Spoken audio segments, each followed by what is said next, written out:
ओम शांति। 10 जून 2025 बाबा की महावाक्य। मीठे बच्चे, तुम्हें श्रीमत पर सबको सुख देना है। तुमको श्रेष्ठ मत मिलती है श्रेष्ठ बनकर दूसरों को बनाने के लिए। प्रश्न: रहमदिल बच्चों के दिल में कौन सी लहर आती है? उन्हें क्या करना चाहिए? उत्तर: जो रहमदिल बच्चे हैं उनकी दिल होती है हम गांव-गांव में जाकर सर्विस करें। आजकल बेचारे बहुत दुखी हैं, उनको जाकर खुशखबरी सुनाएं कि विश्व में पवित्रता, सुख और शांति का दैवी स्वराज्य स्थापन हो रहा है। यह वही महाभारत लड़ाई है। बरोबर उस समय बाप भी था, अभी भी बाप आया हुआ है। ओम शांति। मीठे मीठे बच्चे, यहाँ बैठे हो तो यह जरूर समझते हो कि हम हैं ईश्वरीय संतान। जरूर अपने को आत्मा ही समझेंगे। शरीर है तब उन द्वारा आत्मा सुनती है। बाप ने यह शरीर लोन पर लिया है तब सुनाते हैं। अभी तुम समझते हो हम हैं ईश्वरीय संतान व संप्रदाय, फिर हम दैवी संप्रदाय बनेंगे। स्वर्ग के मालिक होते ही हैं देवताएं। हम फिर से 5000 वर्ष पहले मुहाफिक दैवी स्वराज्य की स्थापना कर रहे हैं। फिर हम देवता बन जाएंगे। इस समय सारी दुनिया, भारत खास और दुनिया आम, सब मनुष्य मात्र एक दो को दुख ही देते हैं। उन्हों को यह भी पता नहीं है कि सुख धाम भी होता है। परम पिता परमात्मा ही आकर सबको सुखी शांत बना देते हैं। यहाँ तो घर घर में एक दो को दुखी देते हैं। सारे विश्व में दुखी दुख है। अभी तुम बच्चे जानते हो बाप हमको 21 जन्मों के लिए सदा सुखी बनाते हैं। कब से दुख शुरू हुआ है, फिर कब पूरा होता है,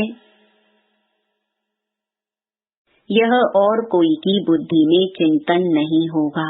तुमको ही यह बुद्धि में है कि हम बरोबर ईश्वरीय संप्रदाय थे। यूं तो सारी दुनिया के मनुष्य मात्र ईश्वरीय संप्रदाय हैं। हरेक उनको फादर कह बुलाते हैं। अब बच्चे जानते हैं शिव बाबा हमको श्रीमत दे रही हैं। श्रीमत मशहूर है। ऊंच ते ऊंच भगवान की ऊंच ते ऊंच मत है। गाया भी जाता है उनकी गतमत न्यारी। शिव बाबा की श्रीमत हमको क्या से क्या बनाती है? स्वर्ग का मालिक।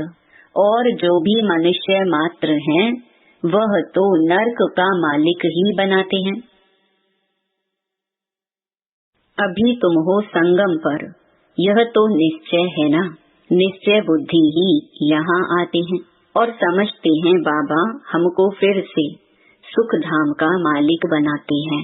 हम ही 100% पवित्र गृहस्थ मार्ग वाले थे। यह स्मृति आई है। 84 जन्मों का भी हिसाब है ना। कौन कौन कितने जन्म लेते हैं। जो धर्म बाद में आते हैं उन्हों के जन्म भी थोड़े होते हैं। तुम बच्चों को अब यह निश्चय रखना है हम ईश्वरीय औलाद हैं। हमको श्रेष्ठ मत मिलती है सबको श्रेष्ठ बनाने के लिए। हमारा वही बाबा हमको राजयोग सिखलाता है। मनुष्य समझते हैं कि वेद शास्त्र आदि सब भगवान से मिलने के रास्ते हैं और भगवान कहते हैं इनसे कोई भी मेरे साथ मिलता नहीं है। मैं ही आता हूँ तब तो मेरी जयंती भी मनाते हैं, परंतु कब और किसके शरीर में आता हूँ यह कोई नहीं जानते सिवाय तुम ब्राह्मणों के। अभी तुम बच्चों को सबको सुख देना है। दुनिया में सब एक दो को दुख देते हैं। वो लोग ये नहीं समझते कि विकार में जाना दुख देना है। अभी तुम जानते हो यह महान दुख है। कुमारी जो पवित्र थी उनको अपवित्र बनाते हैं। नरकवासी बनने के लिए कितना सेरेमनी करते हैं। यहाँ तो ऐसे हंगामे की कोई बात ही नहीं। तुम बड़ा शांति से बैठे हो, सब खुश होते हैं। सारे विश्व को सदा सुखी बनाते हैं। तुम्हारा मान शिव शक्तियों के रूप में है। तुम्हारे आगे लक्ष्मी नारायण का तो कुछ भी मान नहीं। शिव शक्तियों का ही नाम बाला है, क्योंकि जैसे बाप ने सर्विस की है, सबको पवित्र बनाकर सदा सुखी बनाया है, ऐसे तुम भी बाप के मददगार बने हो। इसलिए तुम शक्तियां भारत माताओं की महिमा है। यह लक्ष्मी नारायण तो राजा रानी और प्रजा सब स्वर्गवासी हैं। वह बड़ी बात है क्या? जैसे वह स्वर्गवासी हैं, वैसे यहाँ के राजा रानी सब नरकवासी हैं। ऐसे नरकवासियों को स्वर्गवासी तुम बनाते हो। मनुष्य तो कुछ भी नहीं जानते हैं, बिल्कुल ही तुच्छ बुद्धि है। क्या क्या करते रहते हैं, कितनी लड़ाइयाँ आदि हैं, हर बात में दुखी ही दुखी हैं। सतयुग में हर हालत में सुख ही सुख है। अभी सबको सुख देने के लिए ही बाबा श्रेष्ठ मत देते हैं। गाते भी हैं श्रीमत भगवानो वाच। श्रीमत मनुष्य वाच नहीं है। सतयुग में देवताओं को मत देने की दरकार ही नहीं। यहाँ तुमको श्रीमत मिलती है। बाप के साथ तुम भी गाए जाते हो शिव शक्तियाँ। अभी फिर से वह पाठ प्रैक्टिकल में बज रहा है। अब बाप कहते हैं, तुम बच्चों को मनसा वाचा कर्मणा सबको सुख देना है, सबको सुख धाम का रास्ता बताना है। तुम्हारा धंधा ही यह हुआ। शरीर निर्वाह अर्थ पुरुषों को धंधा भी करना होता है। कहते हैं शाम के समय देवताएं परिक्रमा पर निकलते हैं। अब देवताएं यहाँ कहाँ से आई? परंतु इस समय को शुद्ध कहते हैं। इस टाइम पर सबको फुर्सत भी मिलती है। तुम बच्चों को चलते फिरते उठते बैठते याद करना है। बस कोई देहधारी की चाकरी आदि नहीं करनी है। बाप का तो गायन है, द्रौपदी के पांव दबाए। इसका भी अर्थ नहीं समझते हैं। स्थूल में पांव दबाने की बात नहीं है। बाबा के पास बुढ़िया आदि बहुत आती हैं। जानते हैं भक्ति करते करते थक गई हैं। आधा कल्प बहुत धक्के खाए हैं ना, तो यह पैर दबाने के अक्षर को उठा लिया है। अब श्री कृष्ण पांव कैसे दबाएंगे? शोभेगा? तुम श्री कृष्ण को पांव दबाने देंगी? श्री कृष्ण को देखते ही उनको चटक पड़ेंगी। उनमें तो बहुत चमत्कार रहता है। श्री कृष्ण के सिवाय और कोई बात बुद्धि में बैठती ही नहीं। वही सबसे तेजोमय है। श्री कृष्ण बच्चे ने फिर मुरली चलाई, बात ही नहीं जचती। यहाँ तुम शिव बाबा से कैसे मिलेंगे? तुम बच्चों को बोलना पड़ता है, शिव बाबा को याद कर इनके पास आओ। तुम बच्चों को तो अंदर में खुशी रहनी चाहिए। हमको शिव बाबा सुखी बनाते हैं 21 जन्मों के लिए। ऐसे बाप के पिछाड़ी तो कुर्बान जाना चाहिए। कोई सपूत बच्चे होते हैं तो बाप कुर्बान जाते हैं, बाप की हर कामना पूरी करते हैं। कोई तो ऐसे बच्चे होते हैं जो बाप का खून भी करा देते हैं। यहाँ तो तुमको मोस्ट बिलवेड बनना है, किसी को भी दुख नहीं देना है। जो रहमदिल बच्चे हैं उनकी दिल होती है हम गांव गांव में जाकर सर्विस करें। आजकल बेचारे बहुत दुखी हैं, उनको जाकर खुशखबरी सुनाओ कि विश्व में पवित्रता, सुख, शांति का दैवी स्वराज्य स्थापन हो रहा है। यह वही महाभारत लड़ाई है।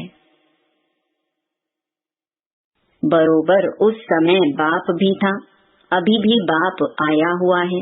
तुम जानते हो बाबा हमको पुरुषोत्तम बना रही हैं। यह है ही पुरुषोत्तम संगम युग। तुम बच्चे जानते हो हम पुरुषोत्तम कैसे बनते हैं। तुमसे पूछते हैं तुम्हारा उद्देश्य क्या है? बोलो मनुष्य से देवता बनना। देवताएं तो मशहूर हैं। बाप कहते हैं जो देवताओं के भक्त हो उनको समझाओ। भक्ति भी पहले पहले तुमने शुरू की, शिव की, फिर देवताओं की, तो पहले पहले शिव बाबा के भक्तों को समझाना है। बोलो शिव बाबा कहते हैं मुझे याद करो। शिव की पूजा करते हैं, परंतु यह थोड़े ही बुद्धि में आता है कि पतित पावन बाप है। भक्ति मार्ग में देखो धक्के कितने खाते हैं। शिवलिंग तो घर में भी रख सकते हैं, उनकी पूजा कर सकते हैं, फिर अमरनाथ बद्रीनाथ आदि तरफ जाने की क्या दरकार है। परंतु भक्ति मार्ग में मनुष्यों को धक्के जरूर खाने हैं। तुमको उनसे छुड़ाते हैं। तुम हो शिव शक्ति, शिव के बच्चे। तुम बाप से शक्ति लेते हो, वह भी मिलेगी याद से। विकर्म विनाश होंगे।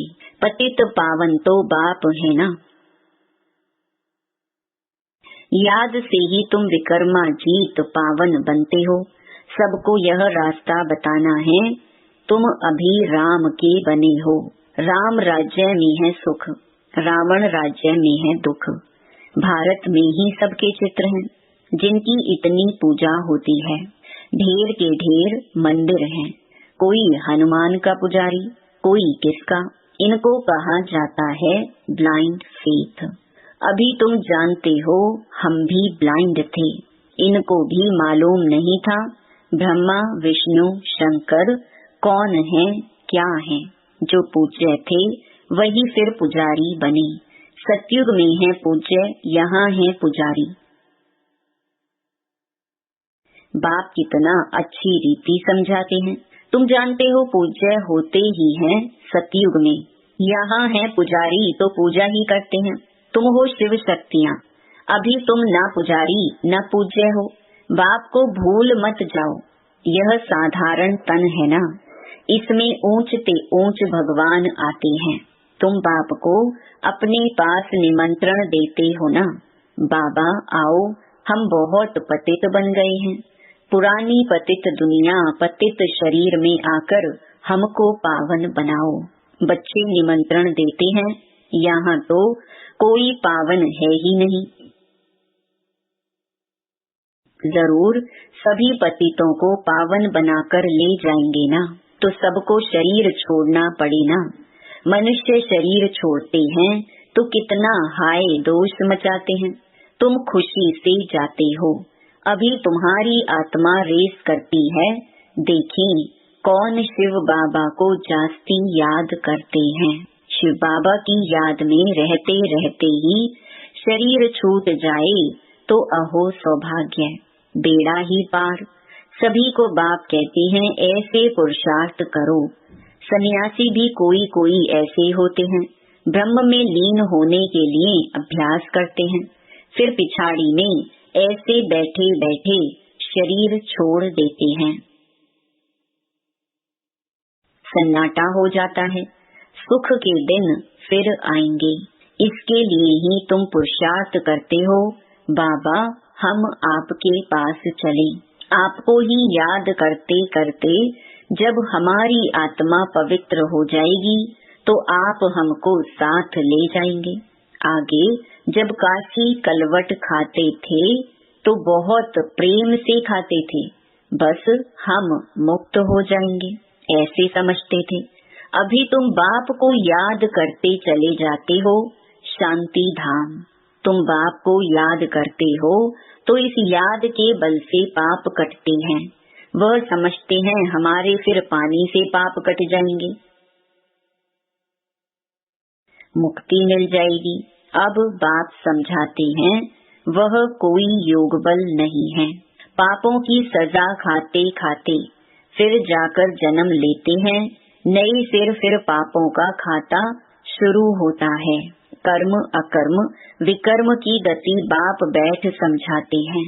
राम राज्य में कर्म अकर्म होते हैं, रावण राज्य में कर्म विकर्म हो जाते हैं।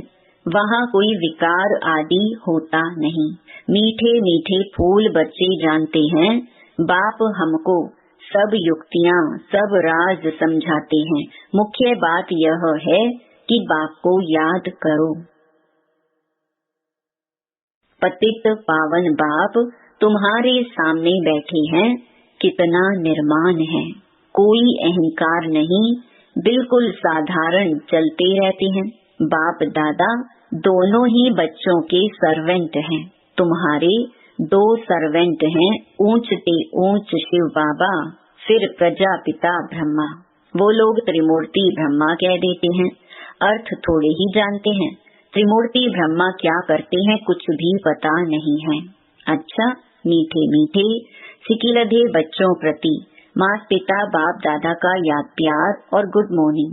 रूहानी बाप की रूहानी बच्चों को नमस्ते।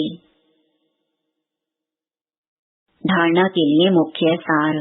पहला, सदा यह निश्चय रहे कि हम ईश्वरीय औलाद हैं। हमें श्रेष्ठ मत पर चलना है, किसी को भी दुख नहीं देना है, सबको सुख का रास्ता बताना है। दूसरा, सपूत बच्चा बन बाप पर कुर्बान जाना है। बाप की हर कामना पूरी करनी है। जैसे बाप दादा निर्माण और निरहंकारी हैं, ऐसे बाप समान बनना है। वरदान, स्व उन्नति द्वारा सेवा में उन्नति करने वाले सच्चे सेवाधारी भव। स्व उन्नति सेवा की उन्नति का विशेष आधार है। स्व उन्नति कम है तो सेवा भी कम है। सिर्फ किसी को मुख से परिचय देना ही सेवा नहीं है, लेकिन हर कर्म द्वारा श्रेष्ठ कर्म की प्रेरणा देना, यह भी सेवा है। जो मनसा वाचा कर्मणा सदा सेवा में तत्पर रहते हैं, उन्हें सेवा द्वारा श्रेष्ठ भाग्य का अनुभव होता है। जितनी सेवा करते उतना स्वयं भी आगे बढ़ते हैं। अपने श्रेष्ठ कर्म द्वारा सेवा करने वाले सदा प्रत्यक्ष फल प्राप्त करते रहते हैं। स्लोगन, समीप आने के लिए सोचना, बोलना और करना समान बनाओ। अव्यक्त इशारे, आत्मिक स्थिति में रहने का अभ्यास करो, अंतर्मुखी बनो। एकाग्रता का आधार अंतर्मुखता है। अंतर्मुखता में रहने से सूक्ष्म शक्ति की लीलाएं अनुभव करेंगे। आत्मिक स्थिति में रह आत्माओं का आवाहन करना, आत्माओं से रूह रिहान करना, आत्माओं के संस्कार स्वभाव को परिवर्तन करना, आत्माओं का बाप से कनेक्शन जुड़वाना, ऐसे रूहानी लीला का अनुभव होगा। ओम शांति।